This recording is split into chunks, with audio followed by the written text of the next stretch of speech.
so over to our second pitch today, and this is an introduction to Nick Donnelly. Nick is from Workhub HQ and is the founder and CEO. Nick, take it away. Nick, you're on mute. You need to unmute. Nick, I think we still, there we are. Hello, everyone. Good to, let me just get my screen back on. Bear with me. Okay, and your 7 minutes starts now. Fantastic. Well, thank you so much for joining us. I'm Nick, founder and CEO of Workhub. Workhub kicked off 4 years ago in 2017 after a motorcycle accident. I was hit pretty badly, ended up in bed for about 4 months. And during that time, I started to kind of reevaluate my entire career. What was obvious is that going forward is that I had to work remotely. No longer could I commute into the office 5 days a week. And the only other option was to work from my nearby hotel and pub. And we started to evolve this idea, and it became what Workhub is today. So what is our mission? Well, it's to connect remote professionals with a distributed network of flexible workspaces in every city, town, and neighborhood across the country. So where were we last year? In 2009, about 5% of the workforce worked remotely for most of the time. 20% of people sometimes work remotely, but there was a significant growth in this market. But fast forward to today, we've got about 65% of the workforce working remotely. 52% of our workforce do not feel safe commuting back into the office. For the first time, 20 million people in the UK work remotely for the first time, loved it. And what we've seen in the city is that there's been a 75% decrease in new office leases. These are huge numbers, and it's complete transformation of how we work. You've seen the headlines, you've read them all, you've seen the likes of Facebook and Microsoft and Twitter all offering fully remote options for their workforces. So what we believe is the future of work is now. Workers want more flexibility. They've been forced to experiment with it. It's worked for them on the whole. More people are more productive, happier, and it's all about that well-being, life balance, and just overall well-being. Employers are now shifting to this hybrid working model. We see that 82% of decision makers within companies are willing to sponsor some sort of membership to allow their workforce to work locally and from near home. And this idea of the hub and club model, a term coined by JLL, is this idea where there is this central hub, but it is in support of these satellite offices that are near people's homes, helping a lot of people reduce that commute. So what have we done in the last year? We've really heavily built up our technology, and our technology is an end-to-end platform that offers membership subscriptions to our users. It's a marketplace for both our clients, who are commercial operators, but also a marketplace for our members to buy food and drink when they're in our venues. It's a booking system, it's a payment system, it's a facility management system for the clients to manage their space effectively and understand their real estate and how much money they can make from it.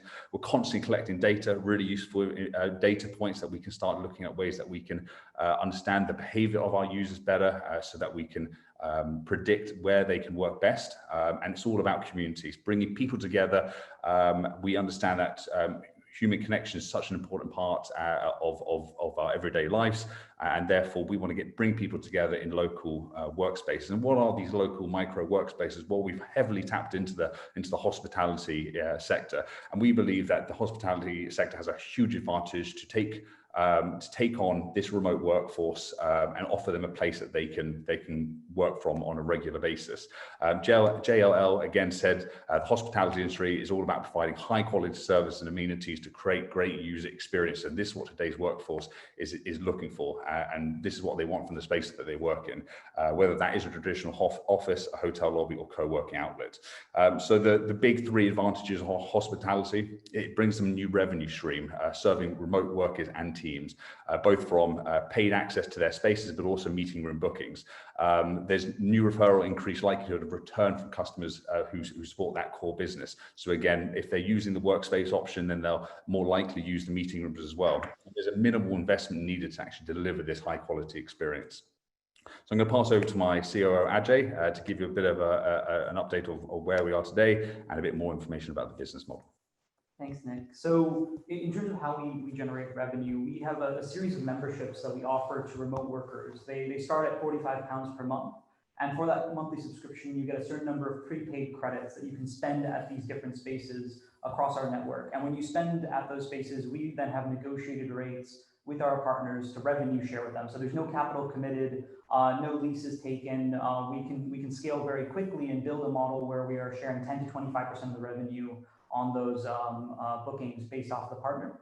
We also built a marketplace for free venues as well. So remote worker-friendly venues, laptop-friendly spaces, whether they be libraries, pubs, or hotels, can offer their spaces for free for remote workers to come in, and we can market that. And they will pay us referral fees for the lead generation, and they make money from that by upselling food and drink to the members when they arrive. And then finally, we have a data offering that we're building. All the data that we're collecting on where the demand for remote workers are, how the traffic patterns look for the remote workforce, and how that can complement your space. What kind of investments can you make to be able to better optimize your workspace for the future of work? So this is a premium subscription add-on that we provide to venue operators for additional data, additional controls, and analytics. If we look at the overall marketplace of where people will work post-lockdown, we're seeing a spectrum of people who are saying, hey, working from home actually works a lot better than I thought it did. There are people who desperately want to go back to the office, but both of those are really extreme positions. Probably less than 10% fall into either camp. Most people that we've spoken to have fallen into a different kind of place than they were prior to lockdown, where they're saying, actually, spending 2 to 3 days in an office is great, but I don't necessarily want to commute into the city. Or maybe I do want to come into the city center, but it might just be 1 day a week. So we've built this distributed workplace model with the intention of being the most convenient and affordable option for everybody across every day of the week, every use case. As we look at the cost advantage, we are just compellingly more affordable for a higher degree of flexibility for individuals and for teams. A membership for a 50-person team can go anywhere from 27 to 129,000 for a year, whereas a WeWork membership is somewhere in the realm of 270 to 480,000. If we look at early momentum and traction right now, we have around 122 active workspaces across the UK. Majority of those are hospitality, but we do have 25% that are co-working and serviced offices. We have another 344 additional locations that we have partnerships signed that will be launching over the course of 2021. We have around 576 active users, which has been growing very quickly since we relaunched on July 8th. And those users use the product around 2.4 days a month on average. As we look forward, the real plan and focus is how do we expand the network to build that distributed expansion. We've gone from 32 venues to 122 today over the course of just this year alone. We're looking to grow that to around 590 over the course of the next year, with a significant focus on the commuter belt around London, as well as some tier 2 cities across the UK. One key partnership that we're focused on right now is really building non-commercial co-working spaces on military bases across the UK. So we've partnered with the Military Co-working Network to launch across 32 bases across the UK, Belgium, and Cyprus, supporting military spouses who want that better work-life balance and will be integrated with our own community. And finally, talking a bit about the team, Nick and myself are joined by some amazing talent, a really diverse team that we've managed to put together to tackle this mission. We bring expertise from the hospitality sector, from technology, and from co-working. And we have some amazing advisors, Ronan Jurno from Hines and priorly WeWork, Julia Alt from PwC, Jonathan Keelan from Crowdcube, investors like the Startup Funding Club and Crowdcube, who backed us with £352,000 last year.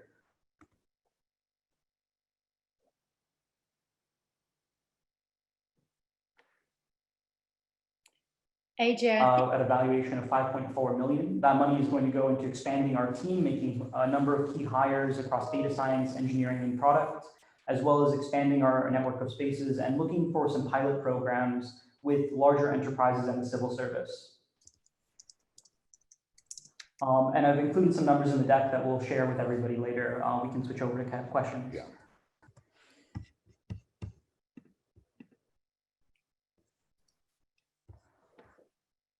Nick, thank you. And AJ, thank you very much for that presentation.